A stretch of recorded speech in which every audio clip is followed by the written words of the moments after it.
Hello and welcome to Real Men Feel. I'm your host, author, coach, and healer, Andy Grant. Please visit theandygrant.com to learn more about me. Real Men Feel exists to remind men that they are human beings and have the right to experience and express all of their emotions. We have conversations that most men are not having, but that all men can benefit from. My guest today is Nick Prefontaine. Nick is a 3 times best-selling author and was named a top motivational speaker of 2022 in Yahoo Finance.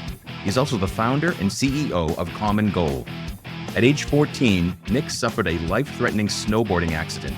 His parents were told he probably wouldn't ever walk, talk, or eat again on his own. Today, he helps people make it through any trauma, crisis, or life challenge, using the very system that he lived to get out of that hospital. On the other side of trauma is our limitless potential. Nick and I discuss the problems people have when facing major life challenges and the simple ways to navigate them. Nick shares the benefits of being open to alternative therapies and caring for your personal energy. Stay to the end and you can download a free ebook of Nick's STEP system and discover if he returned to snowboarding. Let's do it. Hello, Nick, and welcome to Real Men Feel. Hi, Andy. I'm very excited to be here. Nick, you help lots of trauma survivors not merely survive, but to thrive. And I know that all kicked off with your own traumatic accident. So why don't we start there and tell me your story. Sure. So my story begins, and I know we're in a similar area. So usually I refer to the mountain, but I can like be more specific here. So I grew up in Shrewsbury, Massachusetts, and I was actually at ski club with my friends, and it was always exciting. Ski club day was always really exciting because we got released a little bit early. And anyone that remembers even a little bit of school, when you get released even a little bit early, it's always a very big deal. So we got released a little bit early, and we headed to ski club, and that was at Wachusett Mountain, right there in Princeton. So on the way to the mountain, my friends and I had all brought our snowboard gear onto the bus to get ready so we wouldn't miss a precious moment once we got to the mountain. And we got to the mountain, headed right for the top. When the rest of the class went inside to get ready, we were all ready to go. We didn't want to waste any time there. So on the way up on the chairlift, Andy, we noticed that it was very icy because it had been raining earlier in the day. People were wiping out everywhere. However, it really didn't phase us. We were ready to go. And actually the chairlift went right over the terrain park where all of the jumps were. And I knew as soon as I saw it that I had to go off the biggest jump in the terrain park. There wasn't even a moment of thinking, oh, should I not do it? Or should I do it? Like that was what I was doing. So got to the top, buckled in my snowboard, took a breath of that crisp winter air, and confidently charged towards that jump with all my speed. And going up to the jump, I caught the edge of my snowboard, and that's the last thing that I remember. So I was told that I landed on my head. I wasn't wearing a helmet. And there were 3 things that really enabled me to be able to do the work that I'm doing today and share this story with you and your listeners. And that was, although I wasn't wearing a helmet, the pair of goggles that I had on, snowboarding goggles, were very thick with a lot of padding. So later I learned that not only did they brace my fall, as I continued to roll down the mountain and continued to hit my head, my goggles mysteriously moved to cushion each blow. So really, the goggles, part of which saved my life. Secondly, they wanted to bring a helicopter to the mountain to rush me to the hospital. They couldn't because it was too windy, so they had to send in an ambulance. And out of all the paramedics in the area, there was only one who could intubate on the spot. And I needed that to be able to breathe. And lucky for me, another thing breaking the right way for me. I believe everything happens for a reason. He was one of the paramedics that showed up to the mountain that day. And really there, as I was alluding to, there are several things that I still can't explain because of the accident. And now I know one of them is the reason why I'm able to be with you today and to tell this story. So after that, the third thing that happened when I was resting in a coma in the intensive care unit, unable to communicate with anyone. The only people who were allowed in my room were my parents. And it was so important early on because even though I was out, I was in a coma. The doctors wanted to share the information of like my prognosis. And I'm sure you can imagine, especially at the beginning of a traumatic injury, the news is not so positive, not so positive, not so positive. So the doctors, no fault of their own, they were just doing their job, went to share the news with my parents right in front of me. They figured out he's in a coma, he can't hear. My mom stopped them and she said, no, no, not in front of him, because she understood that even though I was in a coma, I was still taking in information. So she made the doctors step outside the room. And once they were there, that's where they shared that I was in a snowboarding accident and they had to partially induce me into a coma because I already had swelling in my brain. They were worried that if I woke up and panicked, the swelling would increase and I would have died. So they had to induce me into a coma. And they said to my parents that we're not sure how long he's going to be in. And even if he comes out, he's probably not going to be able to walk, talk, or eat on his own ever again. And what my parents said was very important. They thanked the doc, they took the information, thanked the doctors. And then because none of this influenced my subconscious mind, it didn't get through to me. I just treated it like any other situation. So I was in a coma for 3 weeks. I really don't remember a month because it was a partially induced coma. And a month after my accident, I was transported to a rehab hospital in Boston. And once I got my wits about me, I guess you could say, it just allowed me to treat it like any other situation. So this was no different than any other challenge that I faced up to this point in my life. I got up, did the best that I could, and I kept getting better every day. And it was at this point that I unknowingly started to use a system to not only make a full recovery, but run out of the hospital. So I overheard my parents talking with the doctors, and they would meet with them every week. And they said, all right, what do we have to do to make sure Nick makes a full recovery? Even though I couldn't talk, I heard a voice in the back of my head that said, no, you're going to run out of the hospital. So then running out of the hospital, Andy, became our common goal. I was able to communicate that to my parents and the rest of my team. But it was at that time that I started, and I'll come back to the voice in the back of my head because it led me to what I'm doing today. Really, I unknowingly started to utilize a system to not only make a full recovery, but run out of the hospital. That's a STEP system.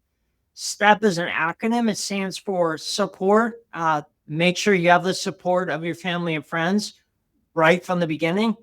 This is going to have you falling back on relationships that you built prior to your setback. T is trust. Trust that once you take your first step, your next step is always going to be available to you. Follow it. And then E is energy. Maintaining your energy allows your body's natural ability to be able to heal itself. And medication has the potential to get in the way of that. So after coming out of my coma and being transported to the rehab hospital, my parents knew that they wanted to get me off of the medication as soon as possible because they knew of the body's natural ability to be able to heal itself. And it was so important that I had an advocate that was that's part of support. What I talk about in STEP, my ebook, my free ebook that I'll give your listeners a way they can download that in the end. But I talk about it's important to have an advocate because without an advocate, they would, just to illustrate this. So after being transported to the rehab hospital, I still wasn't cleared to walk. And I got up in the middle of the night and I had to use the bathroom. I would always have either my dad or my grandfather and uncle stay with me at night. And I leaned over, I forget who it was. I think it was my grandfather. I leaned over at my bed and I tried to get their attention. I couldn't.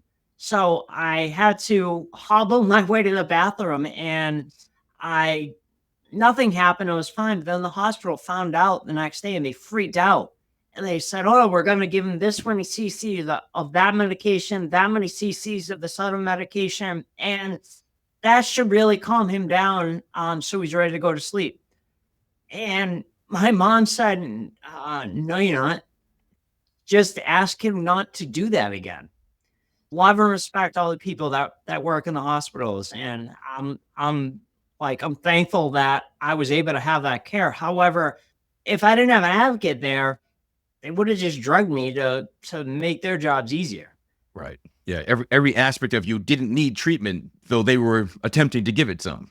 Yeah, exactly. And then P is persistence. So persistence, once you take your first step, keep getting up every day and taking your next step, no matter how small. And by continuing to move forward every day, you are building an unstoppable momentum. So if you fast forward a little bit, less than 60 days later, after being transferred to the rehab hospital, I was able to realize my goal and run out of the hospital. And that wasn't an end. That was really a beginning for me, if anything. And that's really how I look at my life now as well. I had to be tutored all summer long, 5 days a week, in order to continue on to high school with the rest of my classmates, along with getting outpatient therapy for another 6 months. So I wasn't done. Like I said, it was just a beginning, if you will. So this happened when you were in high school. So what was your exact age when the accident happened to you? I was 14, so I was 14. in 8th grade. Wow. Yeah. And Yep. it sounds, your parents sound amazing to have navigated this, with you and for you. Were they always just positive, optimistic people? Yes, they were. Yeah, I grew up in a this whole step system that I didn't even discover it until later in life, like recently over the last several years. Where this whole came from is just the way that I've always approached any kind of challenge in any kind of situation in my life. And I had a mentor that was able to pull this out of me, if you will, and be able to share it with everyone. And that's what I'm doing now. In keynotes and one-on-one work with people. Yeah, that's awesome. And we had talked previously, and I grew up in Leominster, Massachusetts. You grew up in Shrewsbury, and I was guessing that this incident happened at Wachusett, and I recently moved. I'm now in Gardner, Mass, and I am less than 10 minutes from Wachusett. Oh, and wow. The only place I have ever attempted to snowboard was at Wachusett as well, and I could only turn right. My wife could only turn left, and we kept slamming into each other. And so that was my one attempt. But yeah, your story is amazing, and I find that amazing, upbeat people that take control of their lives, like you do live by a system. You do have this guidance. You have this divine intervention always happening, and you kind of take it for granted, or just like this is how everybody lives. And it's not till someone helps pull it out of you that you realize, oh, here are these steps, literally for you, the step system that can help anybody else that isn't as aware of the best ways to navigate and control their own lives. My heart swells with admiration for you in your, again, ability not just to survive, but to thrive and then to share. Thank you. Yeah, it was quite a journey. And it took me, because that was something that happened when I was younger. I was like, yeah, a couple of things to highlight what you said, that you just feel like everyone does this. So I talked to like several people later in life, and I'm like, I don't know. I just got up and did the best I could, and I kept getting better every day. And I was like, anyone would do the same, and like, I'm not abnormal. And everyone looks at me and they're like, no, Nick, that's not normal. Like a lot of people would have given up. And it took me later, like a little later on in life, to really realize, okay, I have something here that I have to be sharing, like sharing my story and sharing with individuals across the world that are going through life challenge, crisis, or trauma themselves, and to help them thrive with the rest of their lives. So it's amazing to me that only 18 months later, I got my start. When you're younger, when you're a kid, time is compressed. So something like 6 months, 12 months, 18 months seems like a lifetime away. However, 18 months is not that long. It's really not that long. So only 18 months after finishing rehab, I got my start in real estate, and that was door knocking pre-foreclosure doors or homeowners that have received a notice of default letter from the bank, meaning they had missed several payments all the way up to 10 to 12, and the bank still hadn't foreclosed on their home. So I would go to these cities where, because I had to go to school during the week, I was only 16. I would go to cities where I could be most efficient and hit the most amount of doors in a day. And it took that mentor that pulled the step system on me to reflect back to me. She said, well, wait a minute. You only 18 months after finishing your rehab from being in a coma in your snowboarding accident, you were going into not so great areas of cities and knocking on doors of distressed sellers. And I was like, oh yeah, that is kind of a big deal. And she said, well, I think going door to door like that was part of your recovery. Going door to door and helping people out of their unfortunate situation. So after graduating high school, I started studying my real estate license. And when I was 19, I got my real estate license and then was working as a realtor, helping buyers and sellers. And then I actually ended up letting my real estate license go in January of 2016 to help my dad, to join my dad full time as an investor, helping him with the properties that he was getting under contract to find buyers for those properties and to put them into a house and everything like that. And Andy, all throughout my life, I've always had this voice in the back of my head that's always been saying to me, regardless if it's door knocking, say any kind of sales as a real estate agent, it's always saying, yeah, okay, that's great. I'm glad you're like living your life and everything, but what you really need to be doing is telling your story from stage and helping trauma survivors thrive with the rest of their lives. And that voice has always been there. And then with my dad's company, and now a company that I'm partners in as well, Smart Real Estate Coach, one of the companies that I'm partners in, I've had the opportunity since 2016 to get on stage and tell my story. And it's really allowed me to scratch that itch, if you will, and be able to speak and tell my story. So I could rationalize to myself that, okay, I'm doing it. Like I'm telling my story from stage. However, there was this woman that approached me after one of our events a little over 5 years ago in 2019 before COVID. And she said to me, I'm not trying to steal you from your family company, but if you're ever looking to fine tune your message and to bring it to another level so that it has maximum impact, I can introduce you to a few coaches and mentors that have helped me along my path. And I always hung on to her card. I still wasn't ready. I was still going through a voice challenge, and in 2012, I developed a voice challenge, and I was looking everywhere, and I couldn't figure out what was wrong with me. And I finally wound up in a voice specialist office in August of 2013, and that was in Boston. And I guess there are only 35 of these specialists in the whole continent and one of them was right in Boston, a 2-hour drive from me. So I went into his office after stressing out and building up like such a big deal in my head for a year. And I sat down, and this guy walked in the room, heard me speak, and right away nonchalantly goes, oh, that? Yeah, we deal with that all the time. Go get scheduled for a Botox injection in a couple weeks. And I was like, my mouth was on the floor. I was like, I'm sold, hook, line, and sinker. And I started getting Botox injections along with their higher level voice speech pathologists.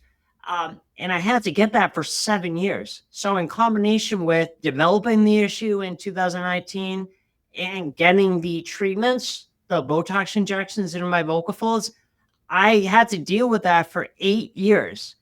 And my last one, my last treatment was February 13th of 2020. So obviously that has worked its way out of my system now. However, it was the intersection. There's so many like intersections of this story because when that woman approached me, Sharon Spano, she approached me after hearing me tell my story. I was still tight, like you could hear it. I was still like, it was almost like it was hard to get the words out. She approached me anyway and gave me her card and shared the information. So I still wasn't ready. However, a little over a year and a half later, after I had this voice issue fully out of my system, I reached out to her and I said, okay, I'm ready. And she introduced me to her mentor, one of her mentors, who's become my mentor. And ever since I call in May of 2021, there, Andy, has been no voice in the back of my head. So, what that's evidence to me is that I'm doing exactly what I was put on this earth to do. Right. There's that inner wisdom, that guidance. You're not being course corrected anymore because you're Yeah. doing it. Yeah, you're on the Yep. path. Yeah, beautiful. Great. When we first talked briefly, you said something that stuck with me, that you saw that trauma survivors are shunned by society. Can you expand on that? I think still to this day, if I see like any kind of a disabled person or like anyone dealing with it, like walking with a challenge, like I can tell has a challenge, or um someone who's going through an issue and is not just like everyone else, like, oh yeah, everything's great. I actually commend them for that. And I say good for that person to be out, to be like continuing to take their next step in life. And I think what society does is it shuns people that have any kind of a traumatic event. That was what we were talking about briefly before I had this opportunity to be here. So um I really, I mean, I believe that in my heart. I think you nailed it. And yeah, so it's the notion of general society sees someone struggling through some traumatic injury or accident, and at best ignores them, might mock them, might not assist them, but you see them and you applaud them. Absolutely. And you know what? It's kind of coming back to me too. We can go in a little bit more depth here. So there are so many people that haven't had that opportunity to go through a traumatic event, a life challenge or crisis or anything. And they say, oh, that's so sad. Look at that. I say the opposite. I was like, look at that. They're out. They're not being held down by this. They're continuing to move forward in life. They're not letting their traumatic experience, their life challenge or crisis hold them back from living their best life. Yep.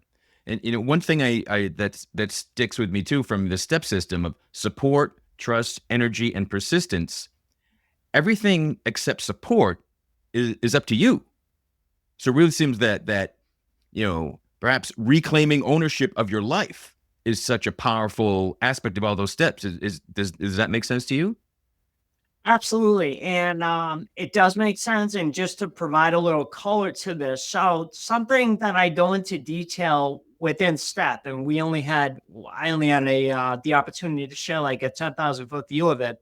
Something that I go into detail within there is support is something that's within your control. 100%. Because a lot of people, and this comes up like every interview or every other interview I talk about it. People say, "Oh, well, lucky for you, you had family. I don't have family." No, one of the things I talk about within STEP is your support doesn't necessarily have to be your family. It can be a close friend that you share everything with. It could be a neighbor or none of the above. It can be just someone always checking on you and always wondering if there's anything that they can do. However, you're closed off to it. You're ignorant to it because you have this in your mind that it can only be family. Support can come from everywhere. everywhere in society. In one of your talks, I saw you speak about kind of the dangers of overwhelm that can lead to people kind of giving up, giving in, falling to that victimhood sort of thing. Uh, do you find that there's a root source for overwhelm today? I think that it's very easy to be overwhelmed. Uh, when you look at anything, especially at the start the start of anything. So you can call it life challenge, crisis, or trauma, or you can call it a starting a new business, or in your case, moving. Do it, moving to a new house. You can think to yourself, "Oh my God, that's so overwhelming because I have to do this, this, this, this, this." However, the best thing, yeah, overwhelm it's everywhere. It's around us. However, the best thing that you can do to cure that is to take action. Just take your next step. Just take one step. And it doesn't even have to be a big step. However, just by taking that one step, your next step's always going to be available to you. Right. So you must have had doubts at some brief point, waking up, just finding yourself in the hospital. But so did you ever have doubts, and did they ever develop into longer periods of victimhood or depression? Of course I had doubts. I mean, come on. Yeah, people hear my story and they think, "Oh, yeah, okay. You got an accident, you were in a coma, and then you ran out of the hospital. Good for you. Must be nice." But of course I had doubts. There was a point, and there are a few points, both within my snowboarding accident and then with my voice issue, that I had doubts. And because I had an advocate with me at all times, I was able to keep moving forward. So my mom, who was with me every day, going to every therapy and doctor's appointment with me, I was in between therapies, and I would have double sessions of physical, occupational, and speech therapy, after which you broke for lunch. So it was at one of these lunches in my hospital room where I was in a wheelchair just looking over my situation, and I just couldn't figure it out for whatever reason. And I remember turning to my mom and asking, "Am I ever going to be able to walk again?" She didn't even hesitate. She said, "Of course you are. That's what we're doing here. So you can get everything back and we can go home." S.T.E.P. So what this allowed me to do was, that moment of doubt that I had was to keep moving forward. And that was the only, from my snowboarding accident, that was the only moment of doubt that I can really remember. And it was during my going through my voice challenge, because it was, I think I'm more proud of that, Andy, because it was 8 years that I had to deal with that. And once I got through it, I was like, all right, I have something here, because I'd used this twice during my life. So I really have to be sharing this with everyone. But it was really in the beginning of that. And I was always looking for and reflecting and reading my journals from 10 years ago, because that's a thing that I do just to see where I was and what I was dealing with. So I I was having a hard time. I was looking for, okay, every Botox treatment, this is going to be it. This is going to be the thing that is going to fix everything. I'm going to be fine. And I just had the wrong mindset at the beginning. And I can remember on one of my trips to Boston with my mom, because she would always go with me to be my support and be there and like take notes, and because you have a lot of stuff going on in your head. And I said to her, well, the therapist couldn't tell me the answer I was looking for. I like kept asking, kept asking, kept asking. And she said, no, you just have to look at it from the mindset of, I'm going to keep doing this, and I'm going to keep getting better every day. And as long as you keep improving, which I believe my voice is still improving to this day, as long as you keep improving, there's nothing that you're doing wrong necessarily. As long as you keep moving forward and keep getting better, there's really nothing that can stop you. Yeah. That reminds me of I think it's a Wayne Dyer quote, but the only person you should compare yourself with is you yesterday. Yeah. So I know you've gone on to do a number of half marathons and 10Ks. Did you ever return to skiing or snowboarding? Yeah, yes, I have. Oh. And I actually think it was I don't know. I mean, right after my accident, I convinced my parents that, oh no, I'm not going to, because I was a snowboarding instructor before the accident at Ward Hill, a much smaller hill, not a mountain, but I was a snowboarding instructor. So I convinced them that, oh, it's a good idea for me to like be around snowboarding and to help and everything like that. Well, temptation proved to be too much, and I ended up stealing my friends, or borrowing, let's put it that way, my friend's snowboards and sneaking a run in here or there. And up until that point, my friends are like, oh no, Nick can't snowboard. He can't do it. If not, if he does, he's gonna hurt himself. Once they saw that I could do it, they're like, oh, Nick's back. However, my mom found out, and I came home one night and from being at the mountain, and she was in tears crying. And once I saw that, I was like, no, I can't do that. I just can't do that. Talk about your heart melting. I was just like, I can't do that. So that was the last time that I had, the last time that I did that. Well, it's great that it's not your own. It wasn't your fear keeping you from doing it. It was your choice after after you proven to yourself that you could do it, but then you chose not to run, as Seinfeld would say. Mm, Yeah. I love that cool. show. Makes you so happy. What happens to someone that's going through some trying, challenging times, doesn't have the support, or doesn't believe they have the support? Might be the better way to say that. What happens to someone who doesn't believe they have control of their own life? This is what we were talking about earlier. So I think it's very easy for those people to shut down, to be overwhelmed, and to feel like no one's there to help them and support them, because they've closed themselves off and they put themselves in this box that my support only can come from my family. However, it can come from anywhere.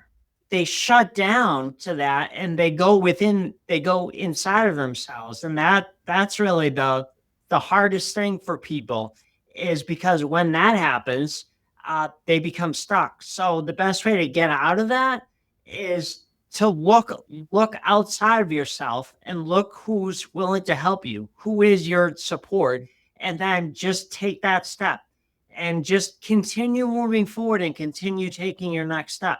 Is there always a next step? Of course. Yes. That's literally what I found. And actually, if we have time, I can talk about this a little bit. So after 3 years after my accident, 3 years after running out of the hospital, I started seeing a naturopathic doctor to rid my body of all the toxins. And I went to him consistently. It was all based on your blood type. He was a naturopathic doctor. It was all based on your blood type. I would take supplements. I would get a specific diet based on my blood type, and along with getting all of these treatments. So, foot bath, hyperbaric chamber, colonic, acupuncture, pharyngeal therapy, like all of those, I would go and drive an hour and 20 minutes and get those every 2 to 3 weeks. I can remember in early 2009, I was sitting for review with one of those doctors, and they were saying to me, you've done such a great job with sticking with the program, sticking with the diet, and most importantly, getting all these treatments to rid your body of all the toxins. There's not much we can do for you. You can continue to come here for maintenance. However, it's kind of like the end of the line, so to speak. It was right around that time that I was introduced to Dr. Ming Wu. And Ming worked on me right at the dinner. He gave me Tui Na right at the dinner, that I had with him in March of 2009 in Boston. And as soon as I had him work on me a little bit, I was hooked. I just saw him last week. I still see him weekly, monthly, excuse me. I still see him monthly to keep my energy in tune so I'm able to impact and affect the most amount of people possible. Long way of answering that. Once you're at the end of your step, your next step is always going to be available to you. Yes. Nick, does anything stand out as one thing that you wish more men knew? It's been a journey. It's been a journey for myself, with to be in touch, I guess you could say, with my emotions. And it's okay. It's okay to feel. And I've done so much work one-on-one with a coach. I've had the same like a different coach. I really refer to her as more my energy coach. I've just done so much work with her for the past, gosh, coming up on 5 years. So next month it'll be 5 years. I've done so much work with her, and without her, I really, who could say I'd be here today? And that's because I've gotten vulnerable with myself, and I've gone really deep on like all these little things, all these little issues from my past, like my childhood and everything like that. But without doing that, I feel like I would have really been limiting myself. And you mentioned being proud earlier. So I want to ask right now in this moment, what stands out as the thing you're most proud of? I'm doing exactly what I was put on this earth to do. That's what I feel. I'm really living in alignment with my purpose. Awesome. And as a coach working with people, that out of alignment, that people that think they have no purpose, is just such a destroyer of life. So I love that you're putting your experience into service. I find time and time again with so many guests I talk to that anyone committed to service, that continues your own healing as well. Yeah, absolutely. Yeah, cool. By helping more people and I was talking to you that I've done interviews before and everything, and one of your comments to me was, well, I don't want this to just be like a kind of a cookie cutter interview. And what's amazing to me is every time I share my story, depending on the audience and depending on the show, it always comes out a little bit differently. And I'm trusting that the reason for that is because that's exactly what that host, that show, and that audience needed to hear in that moment. I firmly believe that, life happens for us and the universe is on our side, and that you've experienced countless miracles, divine intervention, things to make sure that you follow your path, that you serve your calling, and you're doing it. And, that leads to, in my experience, leads to a much more joyful life. You're finding that to be true? Yes, absolutely. Awesome, Nick. So I love everything you shared, and the STEP system, and I really appreciate the simplicity of that. I find that so many people, it's almost like the ego wants them to be a difficult case, so they won't try the simple things, but the simple things have the most benefit, I find, time and time again. Absolutely. And really, Andy, what we're able to cover today is it's just a 10,000 foot view of the STEP system. However, if you or your listeners want to download the whole STEP system for free, they can go to nickprefontaine.com/step. And that's going to teach them all about support, trust, energy, and persistence. And it's also going to help them take that first step today, because I realized one of the things that we talked about is people feel almost like trapped or stuck by overwhelm. And that's a great first step for anyone in that position. Awesome. So yeah, we'll definitely include that link in the show notes and at realmanfeel.org. Are there any other best ways to keep track, to learn more about you, to follow you on socials? I am on LinkedIn and also Facebook at this time. Yeah, that's okay. Where I'm on. All right, great. We'll have links for those as well. Nick, I really appreciate you taking the time to talk to us today. I love everything that you're doing, your personal story, your attitude, your energy. It's good and it's infectious. Oh, thank you. Right back at you, Andy. Cool. So thank you, listeners, viewers, for joining Nick and I today. Wherever you're discovering Real Men Feel, please give a like, a follow, share this episode with someone that it would make a big impact for. You can always reach out to me at realmenfeel@gmail.com. Visit realmenfeel.org for the blog post for all the links and tools and references mentioned in this episode. And until next time, be good to yourself.